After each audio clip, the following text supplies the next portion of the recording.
Hi friends, இந்த வீடியோவில் நாம் இதை பற்றி பார்க்க போகிறோம்னா சந்தியா ராகு சீரியல் ப்ரொமோ பற்றி தான் இந்த வீடியோவில் பார்க்க போகிறோம். அதுக்கு முன்னாடி நம்ம சேனலை சப்ஸ்கிரைப் பண்ணாதவங்க கீழே இருக்கிற சப்ஸ்கிரைப் பண்ண கிளிக் பண்ணிவிட்டு பக்கத்தில் இருக்கிற பெல் பட்டனையும் கிளிக் பண்ணிடுங்க. சரி வாங்க வீடியோக்குள்ளே போகலாம்.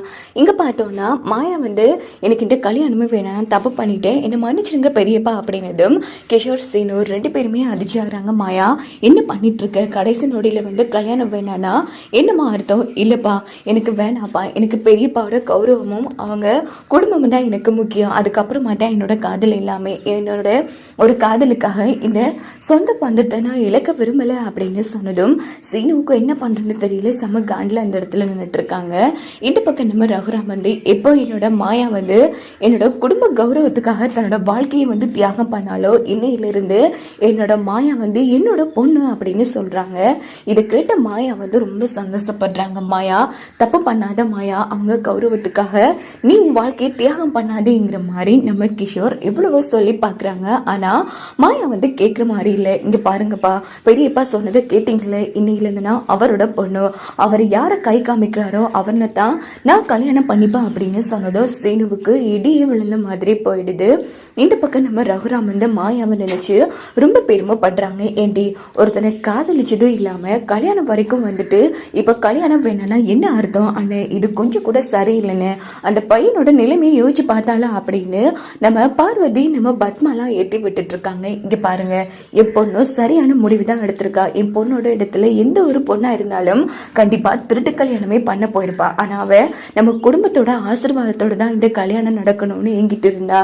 ஸோ அன்னைக்கு நைட்டு கூட கடைசியா ஜானகிட்ட பேசினதை கூட நான் கேட்டுதான் இருந்தேங்கிற மாதிரி நம்ம ரகுராம் சொன்னதும் பத்மா பார்வதியால் எதுவுமே பேச முடியல. என்னப்பா இது இப்படி நடந்துட்டேங்கிற மாதிரி நம்ம சாரு சொல்கிறாங்க. விடுமா, எப்படியோ அந்த சீனு பையன் மாயக்கழுத்தில் தாலி கட்டல அப்படின்னா சீனு உனக்கு தான் அப்படின்னதும் அது எல்லாமே ஓகேப்பா, ஒரு விருந்தாளியாக இருக்கும் போதே ஒட்டுமொத்த குடும்பமும் அவளுக்கு சப்போர்ட்டிவாக இருந்துச்சு. இப்போ என்னன்னா தன்னோட சொந்த பொண்ணுனே ரகுராம் மாயாவை ஏற்றுக்கொண்டுட்டாரு. இதுக்கப்புறம் அவளை என்ன சொன்னாலும் கண்டிப்பாக நம்மளை நம்பவே மாட்டாங்க மாதிரி சொன்னது. மாயாவா முக்கியம், நமக்கு சீனு தான் முக்கியம். சீனுவை கல்யாணம் பண்ணதுக்கு அப்புறமா அந்த மாயாவை நீ தானாவே ஈஸியா வீட்டை விட்டு விரட்டி அடிச்சிடலாங்கிற மாதிரி மகாலிங்கம் ரொம்ப சந்தோஷப்பட்டு பேசிட்டு இருக்காங்க. இங்க பார்த்தோம்னா அதான் இந்த கல்யாணமே என் பொண்ணு வேணான்னுட்டால, வாங்க கிளம்பலாம் அப்படின்னு சொல்லிட்டு எல்லாரும் கிளம்புறாங்க. சீனு அந்த இடத்துல நின்று அழுதுட்டு இருக்காங்க. அப்போ கிஷோர் மாப்பிள்ளை விடுங்க மாப்பிள்ளை, என் பொண்ணு இப்படி புத்தி மாதிரி பேசிட்டு இருக்கா, கவலைப்படாதீங்க, கூடிய சீக்கிரமே அவங்க உங்களை பொறிச்சுப்பா அப்படின்னது போதும் மாமா. இப்போ மாயா இத்தனை பேர் முன்னாடி என்ன வேணான்னுட்டாலோ இதுக்கப்புறமா மாயாவும் எனக்கு வேணாங்கிற மாதிரி சீனு முடிவெடுக்கிறாங்க. மாப்பிள்ளை ஏன் மாப்பிள்ளை இப்படி பண்றீங்க, அவ சின்ன பிள்ளை மாப்பிள்ளை, ஏதோ புத்தி தடுமாற்றத்துல இப்படி எல்லாம் முடிவெடுக்கிறா, நான் அவளுக்கிட்ட பேசுறேன் அப்படின்னது போதும் மாமா, இனி மாயாவுக்கு எனக்கும் எந்த சம்மதமும் இல்லை அப்படின்னுட்டு சீனு பாட்டுக்கு கிளம்பிடுறாங்க. சோ எல்லாருமே வீட்டுக்கு வந்துடுறாங்க. அப்ப நம்ம ரமணி பாட்டி நேரா பத்மா கிட்ட ஆர்த்தி எடுத்துவா அப்படின்னதும் எதுக்குமா, நம்ம மாயா நம்ம குடும்ப கௌரவத்தை காப்பாத்திருக்காப்பா, இப்படிப்பட்ட பொண்ணு கிடைக்க நம்ம கொடுத்து வச்சிருக்கணும். சோ இனி மாயா நம்ம விட்டு போனோம், அவளுக்கு நம்ம ஆர்த்தி எடுக்க வேண்டியது கடமை இல்லையா அப்படின்னு கேட்டதும் ரகுராம் ரொம்ப சந்தோஷப்படுறாங்க. அதுக்கப்புறமா ஆர்த்தியில அடுத்த நேரா உள்ள அழைச்சிட்டு போறாங்க.